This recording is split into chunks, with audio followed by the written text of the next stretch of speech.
नमस्कार दोस्तों। कहिए कैसे हैं आप सब। उम्मीद करती हूँ आप सब बहुत अच्छे होंगे। आपकी अपनी पसंदीदा कहानी में आपका स्वागत है। आइए सुनते हैं सुदर्शन शर्मा जी द्वारा लिखित कहानी हार की जीत। आवाज सरोज शर्मा। माँ को अपने बेटे से, साहूकार को अपने देनदार से, किसान को अपने लहलहाते खेत देखकर जो आनंद आता है, वही आनंद बाबा भारती को अपना घोड़ा देखकर आता था। भगवत भजन से जो समय बचता वह घोड़े को अर्पण हो जाता था। वह घोड़ा बहुत ही सुंदर था, बलवान था। उसके जोड़ का घोड़ा सारे इलाके में कोई और न था। बाबा भारती उसे सुल्तान कहकर पुकारते।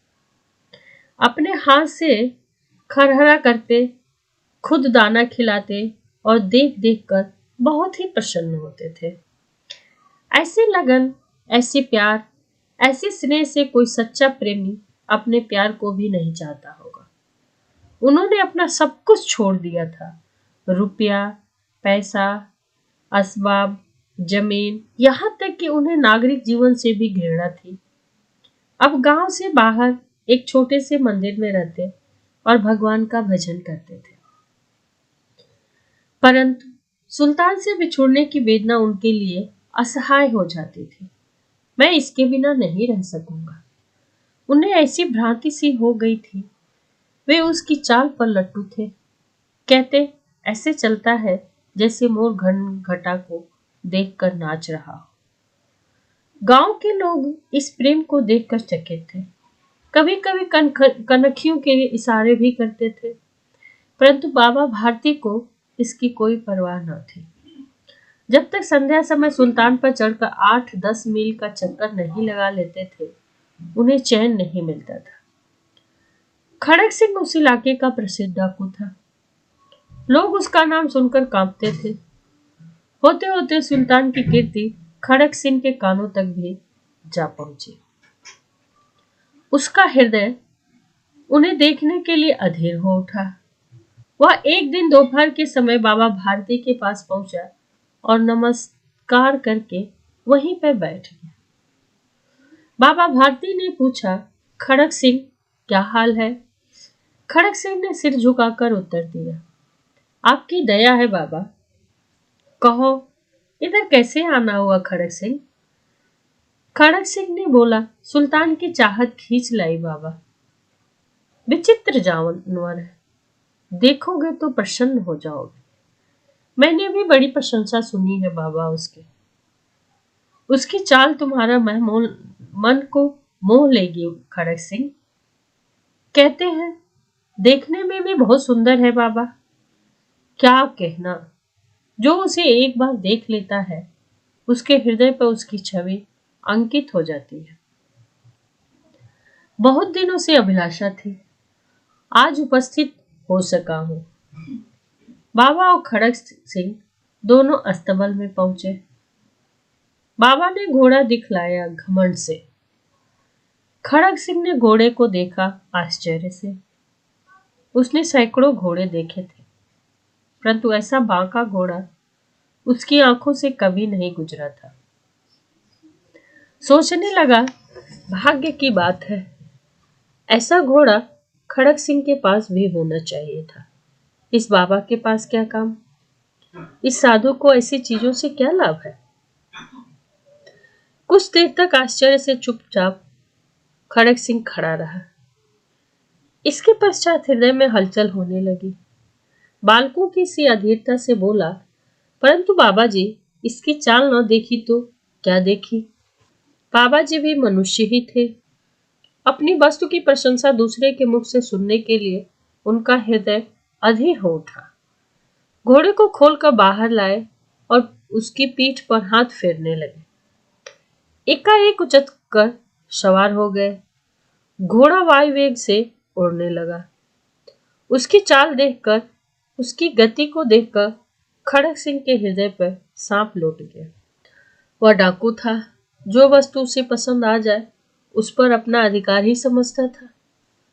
उसके पास बाहुबल था और आदमी भी थे।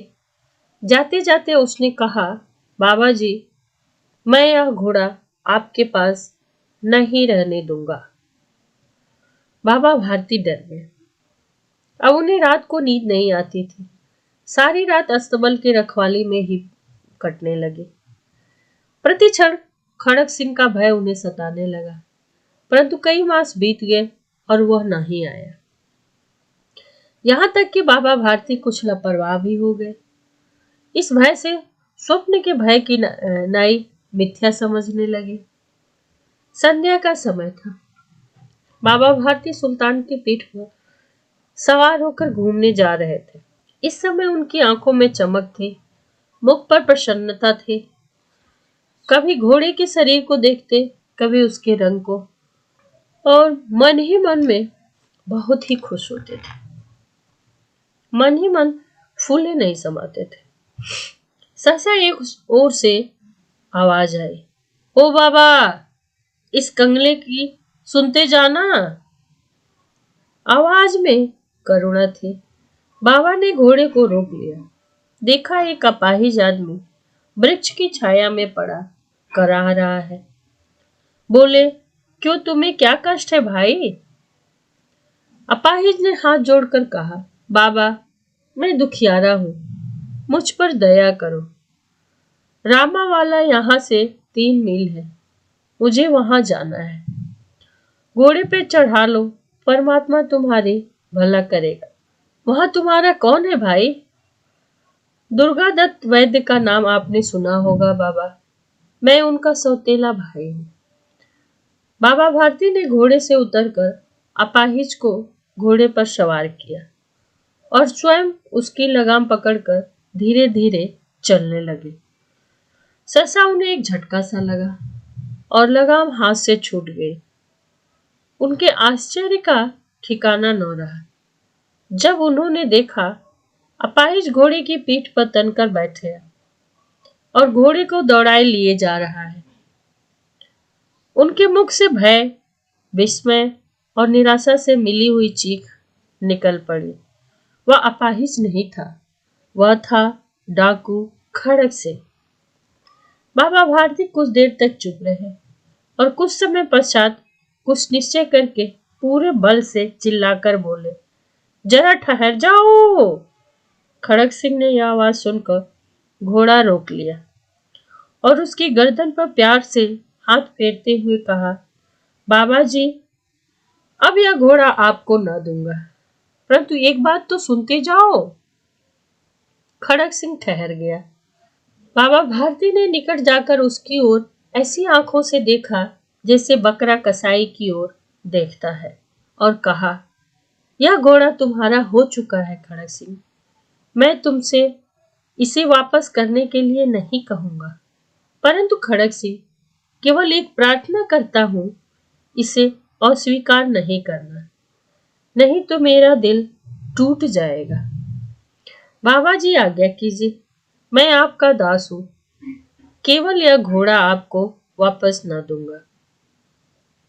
अब घोड़े का नाम ना लो, मैं तुमसे इस विषय में कुछ नहीं कहूंगा।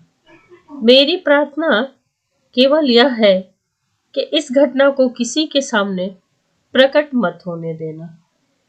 खड़क सिंह का मुंह आश्चर्य से खुला रह गया। उसका विचार था कि उसे घोड़े को लेकर यहां से भागना पड़ेगा, परंतु बाबा भारती ने स्वयं उसे कहा कि इस घटना को किसी के सामने प्रकट मत करना। इससे क्या प्रयोजन सिद्ध हो सकता है? खड़क सिंह ने बहुत सोचा, बहुत ही सिर मारा, परंतु कुछ भी समझ में नहीं आया। हार कर उसने अपनी आंखें बाबा भारती के मुख पर गड़ा दी और पूछा, बाबा जी, इसमें आपको क्या डर है? सुनकर बाबा भारती ने उत्तर दिया, लोगों को यदि इस घटना का पता लग गया तो वो किसी भी गरीब पर विश्वास नहीं करेंगे, किसी भी असहाय की सहायता नहीं करेंगे। और यह कहते कहते उन्होंने सुल्तान की ओर से इस तरह मुंह मोड़ लिया जैसे उनका उससे कभी कोई संबंध ही न हो। बाबा भारती चले गए, परंतु उनके शब्द खड़ग सिंह के कानों में उसी प्रकार गूंज रहे थे। सोचता था, कैसे ऊंचे विचार वाले हैं, कैसा पवित्र भाव है उनका। उन्हें इस घोड़े से प्रेम था। इसे देखकर उनका मुख फूल की नाई खिल जाता था। कहते थे, इसके बिना मैं रह ना सकूंगा। इसकी रखवाली में वे कोई रात सोए तक नहीं, भजन भक्ति न कर पाए इसकी रखवाली में। परंतु आज उनके मुख पर दुख की रेखा तक दिखाई नहीं पड़ती है। उन्हें केवल यह ख्याल था कि कहीं लोग गरीबों पर विश्वास करना न छोड़ दें, दुखियों की सहायता करना न छोड़ दें। उन्होंने अपनी नीच की हानि को मनुष्यत्व की हानि पर न्यौछावर कर दिया। ऐसा मनुष्य मनुष्य नहीं, देवता होता है। रात्रि के अंधकार में खड़ग सिंह बाबा भारती के मंदिर पहुंचा। चारों ओर सन्नाटा था। आकाश पर तारे टिमटिमा रहे थे। थोड़ी दूर पर गांव के कुत्ते भौंक रहे थे। मंदिर के अंदर कोई शब्द सुनाई नहीं देता था। खड़ग सिंह सुल्तान की बाग पकड़े हुए था। वह धीरे धीरे अस्तबल के फाटक पर पहुंचा। फाटक किसी वियोगी की आंखों की तरह चौपट खुला था। किसी समय वहां बाबा भारती स्वयं लाठी लेकर पहरा करते थे, परंतु आज उन्हें किसी चोरी, किसी डाके का भय न था। हानि ने उन्हें हानि की तरफ से बेपरवाह कर दिया था। खड़ग सिंह ने आगे बढ़कर सुल्तान को उसके स्थान पर बांध दिया और बाहर निकलकर सावधानी से फाटक बंद कर दिया। इस समय उसकी आंखों में नेकी के आंसू थे। अंधकार में रात्रि ने तीसरा पहर समाप्त किया। चौथा पहर आराम होते ही बाबा भारती ने अपनी कुटिया से बाहर निकल ठंडे जल से स्नान किया। उसके पश्चात इस प्रकार जैसे कोई स्वप्न में चल रहा हो, उनके पांव अस्तबल की ओर मुड़े, परंतु फाटक पर पहुंचकर उनको अपनी भूल प्रतीत हुई। साथ ही घोर निराशा ने पांवों को मन मन भरकर भारी कर दिया। वे वहीं रुक गए। घोड़े ने स्वाभाविक मेघा से अपनी स्वामी के पांवों की चाप को पहचान लिया और जोर से हिनहिनाया। बाबा भारती दौड़ते हुए अंदर घुसे और अपने घोड़े के गले से लगकर लिपटकर इस प्रकार रोने लगे जैसे बिछड़ा हुआ पिता चिरकाल के पश्चात पुत्र से मिलकर रोता है।